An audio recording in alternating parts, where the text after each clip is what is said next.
जी ये कार्यक्रम था, कैसा कार्यक्रम था? देखिए, ये अल्पसंख्यक विभाग की तरफ से एक निर्देश है आदरणीय प्रियंका जी की तरफ से कि जा करके लोगों को, जो कमेटी हैं, उनके जो पदाधिकारी हैं, उनके घरों पे जा करके मीटिंग करना है।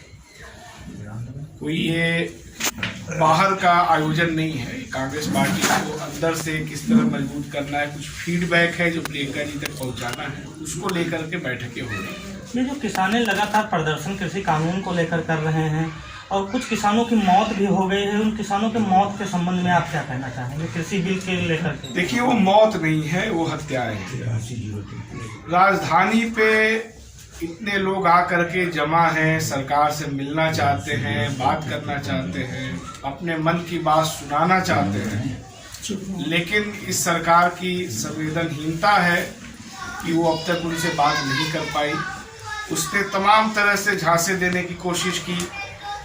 बहुत सारे ऐसे पत्रकार जिन्होंने कुछ खबरें ब्रेक की, मसलन एक खबर ये ब्रेक की गई कि ये कानून तो अभी बना है, लेकिन हरियाणा में 100 एकड़ जमीन लेकर के अडानी साहब पहले ही एक कंपनी बना चुके हैं, फैक्ट्री बना चुके हैं।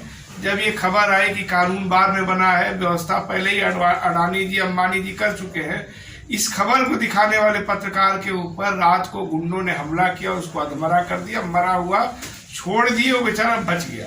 तो एक तरह से ये गुंडागर्दी है। और जो लोग मरे हैं, कांग्रेस पार्टी उनको शहीद मानती है, ये हत्याएं हैं जिसका जिम्मेदार हिंदुस्तान के जो वर्तमान प्रधानमंत्री हैं और उनकी जो गिरोह है, उनका जो संघ परिवार है और जो बड़े कॉरपोरेट्स हैं, इन सब लोगों के हाथ उन किसानों के खून से रंगे हुए ये हत्यारे लोग हैं। तो इसमें किसानों की हत्याएं हुई हैं, आप मानते हैं कि हत्याएं हैं, इस पे आपका क्या कहना कि उन्हें शहीद का दर्जा दिया जाए या क्या? बिल्कुल बिल्कुल, हम लोग तो मांग करते हैं। जितने लोग लाइन लगा करके मरे सरकार की बेवकूफ़ी और हट की वजह से नोटबंदी के समय, हम तो उनको भी शहीद का दर्जा की बात करते हैं।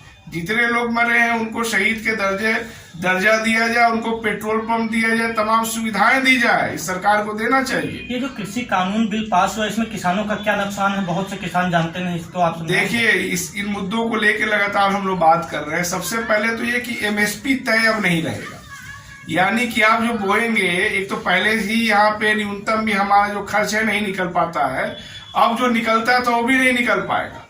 दूसरा, कॉन्ट्रैक्ट फार्मिंग के तहत आपके खेत को बड़ी कंपनियां 10 साल 20 साल के लिए लीज पर ले लेंगी और वो अपने हिसाब से उत्पादन करवाएंगी। मान लीजिए बाराबंकी में कोई कंपनी को वो जमीन ले लेगी, फिर कहेगी कि यहाँ पे कॉफी उगाइए, उसको सूडान में कॉफी इंपोर्ट एक्सपोर्ट करना है, तो यहाँ के जो किसान होंगे, जो उनकी जमीन जो उनको अपने लीज पे दिए होंगे, उनकी ये मजबूरी हो जाएगी कि यहाँ पे कॉफी उगाएं, मशरूम उगाएं, सूरजमुखी उगाएं, और इस तरह से वो चाह करके भी कॉन्ट्रैक्ट को नहीं तोड़ पाएगा। क्योंकि इस तरह के जो प्रयोग हुआ है गुजरात में, वहाँ कुछ किसानों को जब ये बाद में समझ में आया, उन्होंने जब दाल चावल बोना शुरू कर दिया, तो उन कंपनियों ने उनके ऊपर मुकदमा भी किया, मानहानि का, जेल भी कुछ लोग गए क्योंकि उन्होंने कॉन्ट्रैक्ट को तोड़ा था।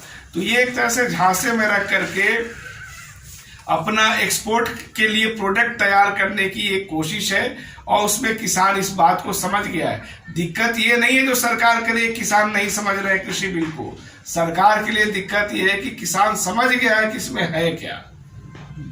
ये जो विद्युत व्यवस्था है, किसानों के काफी ज्यादा परेशान हो रहे हैं, उनका बिल ज्यादा आ रहा है, क्या मीटरों में गड़बड़ी है या क्या इसमें क्या कहें? नहीं, देखिए, मीटर में दिक्कत नहीं है। मेरा मानना है, आप याद होगा आपको, आज से 4-5 महीना पहले 1 महीने तक खूब पुलिस वालों ने वसूली की हेलमेट के नाम पे। दरअसल सरकार का खजाना खत्म हो गया। जितने विभाग हैं, सिपाही पुलिस विभाग हो गया, बिजली विभाग हो गया, रोडवेज विभाग हो गया, सबको बोल दिया गया है कि अपने अपने हिसाब से लूट करके जनता को लेके आओ, तब तुमको हम सैलरी देंगे। तो बेसिकली हमारी जो राज्य सरकार का जो खजाना है, उसको हमारे जो सरकार के जो मित्र लोग हैं वो खा चुके हैं। अब सैलरी देना है, बिजली विभाग के कर्मचारियों को तो कहाँ से लेके आएंगे? तो ज्यादा से ज्यादा पैसा, ज्यादा से ज्यादा बिल उनको भेजा जा रहा है। ये बेसिकली आपके अर्थव्यवस्था के दिवालिया हो जाने का नजीर है। बहुत बढ़िया, ठीक है।